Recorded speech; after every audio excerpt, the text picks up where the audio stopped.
প্রিয় শিক্ষার্থীবৃন্দ, আসসালামু আলাইকুম। আশা করি সবাই ভালো আছো।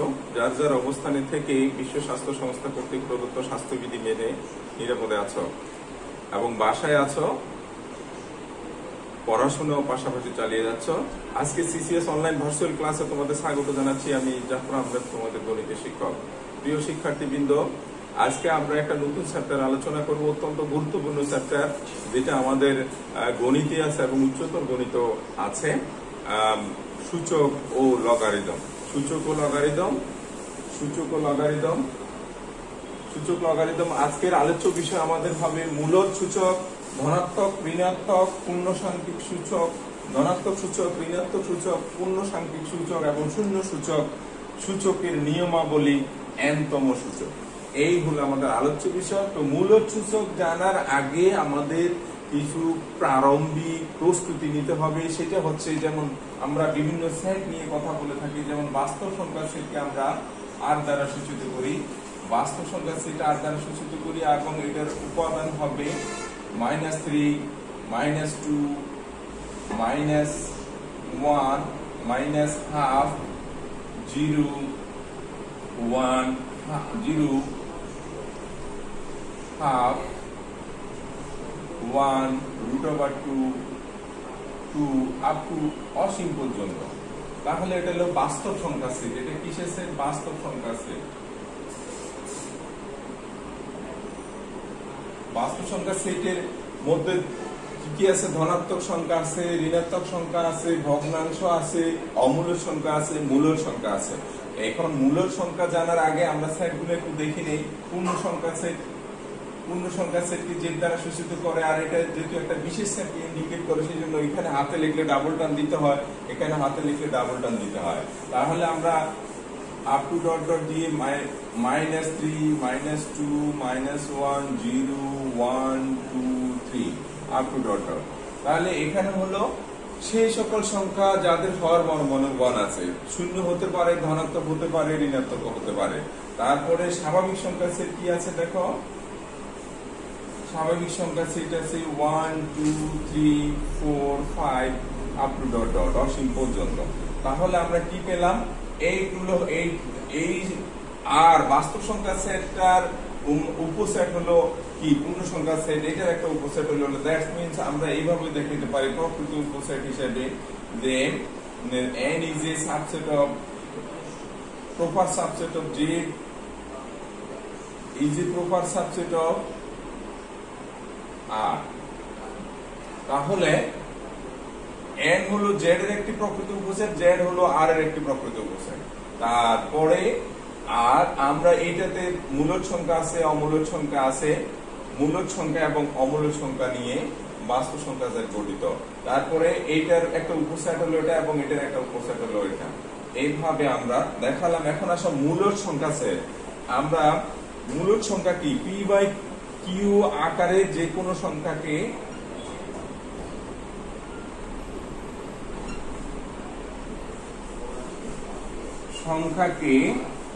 মূলদ সংখ্যা বলে।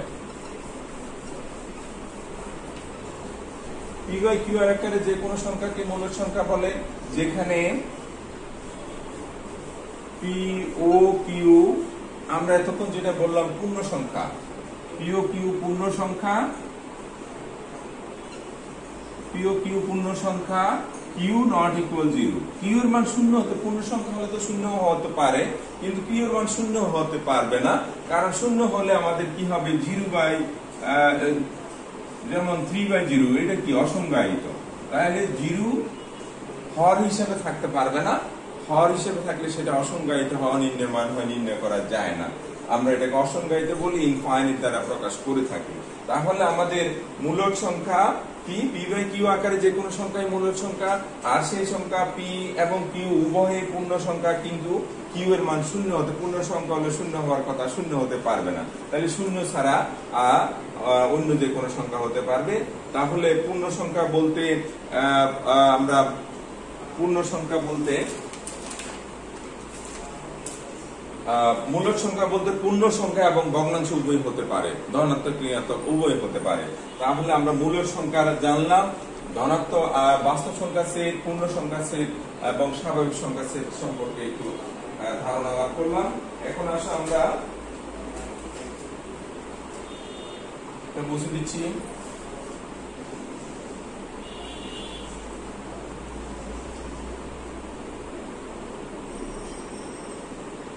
প্রয়োজনীয় সূত্র বলে নিয়ে একটু আলোচনা করি। প্রয়োজনীয় সূত্র কি কি আছে আমাদের দেখো। প্রয়োজনীয় সূত্রের আগে সূচকটা, সূচক কি? সূচক ইংরেজিতে বলে এক্সপোনেন্ট।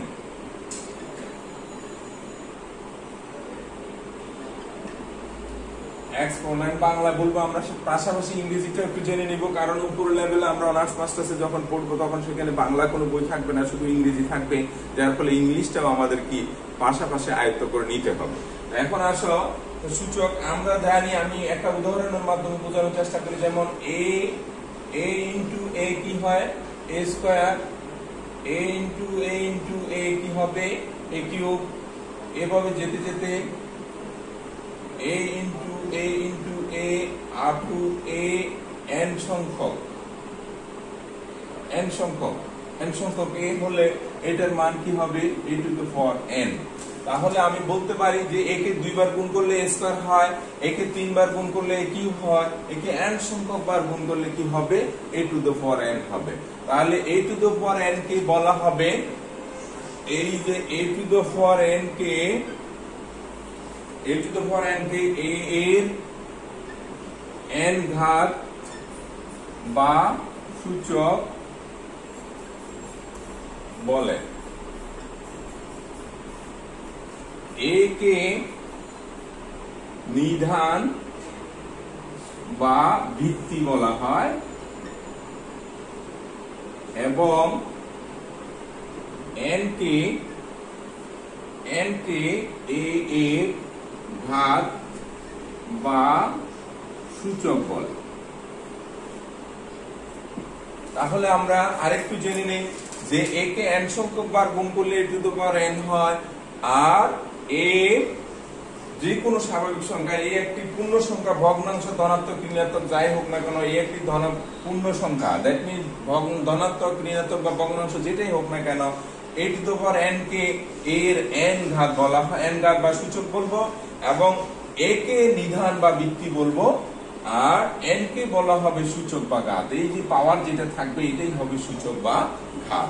এখন আসো আমাদের প্রয়োজনীয় কিছু সূত্র আছে, সেই সূত্রগুলো একটু লিখে দেই, তোমরা তাড়াতাড়ি লিখে নাও।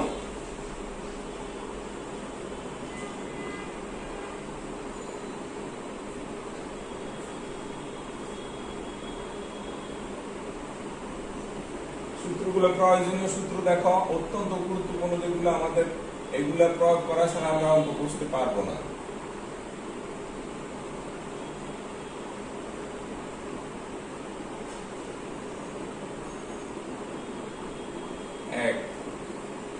মনে করি a belongs to r। আর কি সেটা একটু আগে পরিচিতি দিয়েছি, বাস্তব সংখ্যা সেট, ধনাত্মক, ঋণাত্মক, শূন্য সবই হতে পারে, ভগ্নাংশ, মূলদ, অমূলদ, এবং mn যদি স্বাভাবিক সংখ্যা হয়, তবে এক হলে এক নম্বর সূত্রটা আমরা লিখতে পারি গুণের সূত্র, a to the power m into a to the power n, আমরা এটাকে বলি a to the power n plus n। Base সমান হলে সূচক বা পাওয়ার কি হয়ে যাবে? যোগ হয়ে যাবে। 2 নম্বর সূত্র ভাগের সূত্র, a to the power n by a to the power n, base একই হলে, বেস বা ভিত্তি একই হলে উপরে এখানে দুটো ঘটনা ঘটতে পারে। একটা হবে a to the power m minus n যখন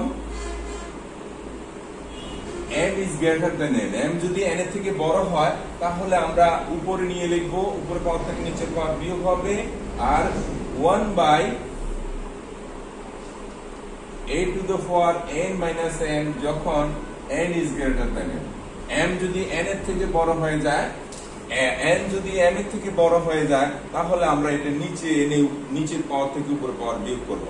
আর যদি m n এর থেকে বড় হয় তাহলে আমরা উপরের পাওয়ার থেকে নিচের পাওয়ার, বেস সমান হলে উপরের পাওয়ার থেকে নিচের পাওয়ার বিয়োগ করব।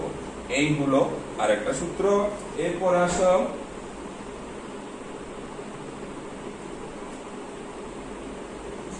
3 নাম্বার সূত্র আমাদের ab whole to the power n a to the power m into b to the power n, মানে দুটার গুণফল পাওয়ার যদি একই হয় আলাদা করে পাওয়ার লেখা যায়। 4 ভাগফল যদি একই, ভাগফলের পাওয়ার যদি একই হয় আলাদা করে লেখা যাবে।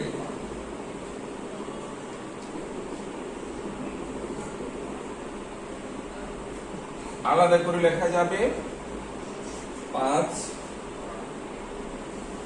ঘাতের ঘাত a to the power m whole to the power যদি n হয় তাহলে আমরা এটাকে a to the power mn গুণ করে লিখতে পারবো। এই দুটো গুণ হয়ে যাবে। আমি একটা एग्जांपल দিচ্ছি।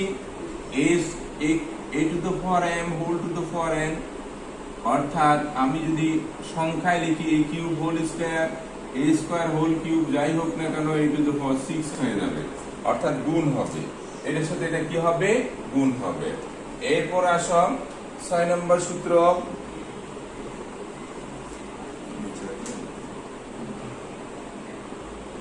6 নম্বর সূত্র আমরা লিখতে পারি, আমার পাওয়ার যদি মাইনাস হয় a to the power minus m, তাহলে আমি এটাকে নিচে এনে ওই যে ঋণাত্মক সূচক বলে এতক্ষণ পর্যন্ত ধনাত্মক সূচক লিখলাম, এখন ঋণাত্মক সূচক। ঋণাত্মক পাওয়ার যদি ঋণাত্মক হয় 1 বাই নিচে এসে পাওয়ারটা ধনাত্মক সূচকে পরিণত হবে, অর্থাৎ সূচক যদি উপরে ঋণাত্মক হয় নিচে এসে সূচকটা ধনাত্মক হয়ে যাবে। আর যদি নিচে থাকে সূচক নিচে ঋণাত্মক হলে উপরে গিয়ে সূচকটা ধনাত্মক হয়ে যাবে। এরপর আসলে শূন্য সূচকের কথা বলেছি, a টু দ্য পাওয়ার 0 সমান কি হবে? শূন্য সূচক হলে সেটার মান 1 হয়ে যাবে। এখানে a ইজ গ্রেটার দ্যান অবশ্য 1 হবে। তাহলে আমরা দেখতে পাচ্ছি a পাওয়ার 0 হলে সেটা শূন্য সূচক আমরা বলে থাকি, এটাকে এটার মান 1 হয়ে যাবে। আর আমরা আরেকটা কথা বলেছিলাম n তম সূচকের কথা। n তম সূচক হচ্ছে কি রুট ওভার n a যদি হয় a to the power 1 by n হবে। আর শুধুমাত্র এটার একটা অনুসিদ্ধান্ত, শুধুমাত্র রুট ওভার n থাকলে, রুট ওভার a থাকলে সেটা কি হয়ে যাবে? a to the power half হবে। আর বাকি সবগুলো আমি এখানে যদি 3 হয় a to the power 1 by 3, 4 হলে a to the power 1 by 4, 5 হলে a টু দ্য পাওয়ার, শুধুমাত্র রুট ওভার থাকলে আমাদের কি হয়ে যাবে? সূচক হিসেবে হাফ লিখবো, সূচক হিসেবে হাফ লিখবো। এই হলো আমাদের সূত্রগুলি। আমি আরেকবার বলছি, গুণের ক্ষেত্রে বেজ সমান হলে পাওয়ার দুটো যোগ হবে। গুণ ভাগের ক্ষেত্রে বেজ সমান হলে যদি উপরে পাওয়ার বড় হয় নিচের পাওয়ার ছোট হয় তাহলে a to the power n minus n হবে, অর্থাৎ m is greater than n হলে। আর যদি নিচের পাওয়ার বড় উপর পাওয়ার ছোট হয়, n is greater than m হয়, তাহলে 1 by a to the power n minus m হবে। আর ab whole to the power n হলে গুণের ক্ষেত্রে আলাদা আলাদা করে পাওয়ার লেখা যাবে।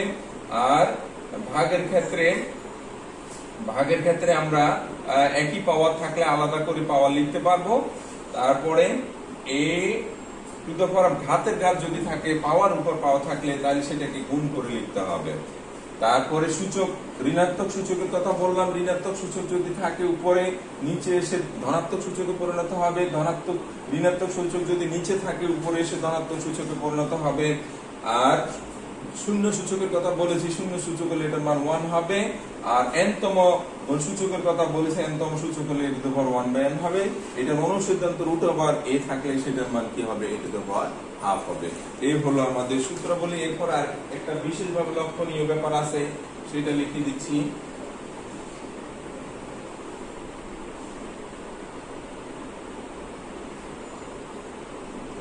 বিশেষভাবে লক্ষণীয়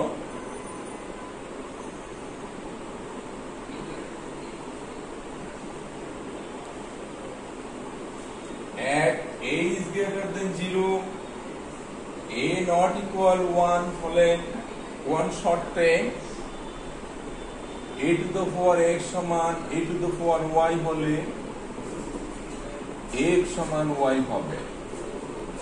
কিভাবে হবে আর একটু বলে দিচ্ছি। a ধনাত্মক হলে তো 1 হওয়ার কথা, কিন্তু 1 হতে পারবে না। 1 ছাড়া বাকি সব মানের জন্য বেজ যখন সমান হবে তখন পাওয়ার দুইটা কি হয়ে যাবে?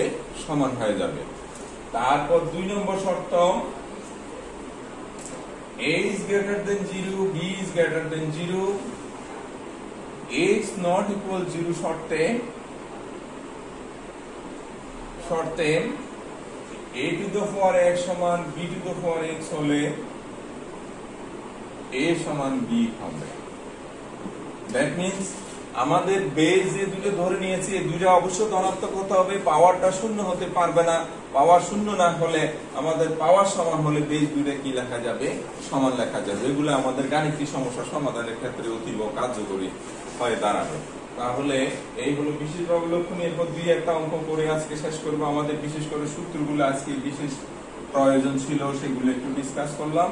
সূত্র প্রয়োগ করেই আমরা অঙ্ক করব। তাহলে আসো আমরা এটা মুছে দিচ্ছি, দেখে নাও।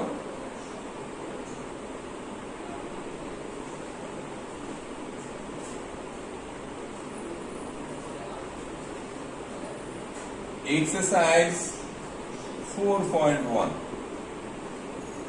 আমরা দুই একটা অঙ্ক করি। যে আমাদের এখানে আছে এক নম্বর অঙ্কটা যেটা আছে 7 কিউব ইনটু 7 টু দ্য পাওয়ার -3, নিচে আছে 3 ইনটু 3 টু দ্য পাওয়ার -4।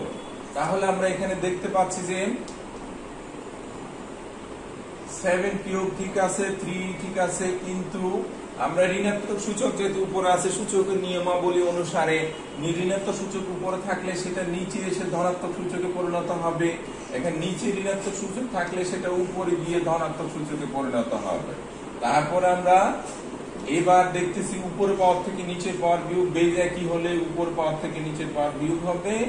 আর এখানে বেজ একই হলে উপর পাওয়ার থেকে নিচের পাওয়ার বিয়োগ হবে যদি নিচের পাওয়া উপর পাওয়ার বড় হয়। কারণ এখানে পাওয়ার আছে মনে 1, এখানে উপর পাওয়ার থেকে নিচের পাওয়ার বিয়োগ। আর সমান হলে উপরে করাটাই উত্তম। তাহলে 7 two the power 0 into 3 to the 3 cube 1 into 27 equal 27। Answer 27। এইভাবে সূচকের নিয়মাবলী অনুসারে করতে হবে। আমরা যে নিয়ম শিখে আসছি এতক্ষণ পর্যন্ত সেই নিয়ম অনুসারে করার চেষ্টা করব। তারপর আসো লিখে নাও তাড়াতাড়ি, অথবা স্ক্রিনশট করার পরে লিখতে পারবে তোমরা।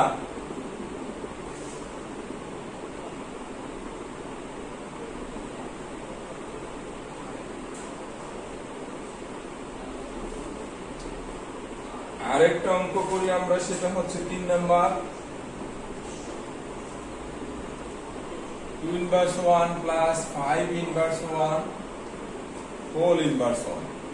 আমরা বলেছিলাম e to the power -m মানে 1/e two the power m, অর্থাৎ ঋণাত্মক সূচক উপর থাকলে নিচে এসে ধনাত্মক সূচকে পরিণত হবে। এখন শুধুমাত্র e টু দ্য পাওয়ার -1 থাকলে 1/e two the power 1, that means 1/a। তাহলে আমরা এখন সরাসরি জেনে নিব যে ইনভার্স 1 মানে 1/a, এর রিভার্স মানে 1/a। তাহলে সেই হিসাবে 2 এর রিভার্স মানে 1/2, 5 এর রিভার্স বা ইনভার্স মানে 1/5 হোল ইনভার্স 1। তাহলে আমরা লসাগু কত 10, 5 প্লাস 2 হোল ইনভার্স 1 কত হলো 7/10 হোল ইনভার্স 1। তাহলে x ইনভার্স মানে 1/x, a ইনভার্স মানে 1/e, এটা পুরোটা 1/, হবে গুণ চিহ্ন দিলে উল্টে যাবে 10/7 आंसर। তাহলে এইভাবে সূচকের নিয়মে অনুসারে আমরা অঙ্ক করার চেষ্টা করব। গাইড গুলোতে আম থেকে জাম ধরে সেরকম করার চেষ্টা করবে না।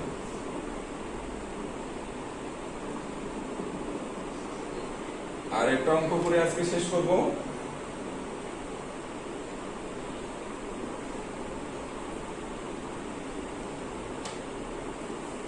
সেটা হচ্ছে 6 নম্বর অঙ্কটা, very very important. root over x inverse y, root over y inverse z, root over z inverse x। তাহলে আমরা এখানে দেখতে পাচ্ছি যে আমাদের অনেকেই রুট ওভার দিয়ে এটা পুরোটা করে ফেলে, গাইড গুলোতে করে ফেলে। এটা করা যাবে না, সূচকের নিয়ম অনুসারে করতে হবে। x inverse y whole to the power half, সূচক রুট থাকলে সূচক হিসেবে হাফ যাবে। y inverse z whole to the power half, z inverse x whole to the power half.